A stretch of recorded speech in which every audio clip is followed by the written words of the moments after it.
Hi, welcome to Richard Kabili YouTube channel, and for today's tutorial, I will be teaching you on how to change default language and speak on iPhone X. But first, kindly subscribe to this channel and don't forget to hit the subscribe button and the bell to notify you for the new updates. And let's start!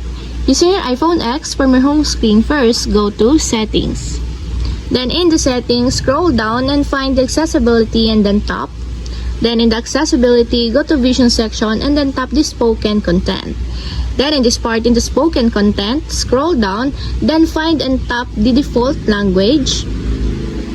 Then in the default language, if you want to change your language into another language, just tap the language that you want. For example, you want to choose the Chinese. Just tap the Chinese until there's a check mark on the side, just like this. Or you want to change it into Arabic, just tap the Arabic until there's also a check mark on the side, just like this.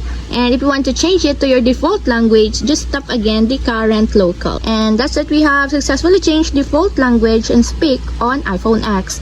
If you have a question, kindly comment down below and don't forget to hit the subscribe button and the bell to notify you for the new updates. And thank you for watching!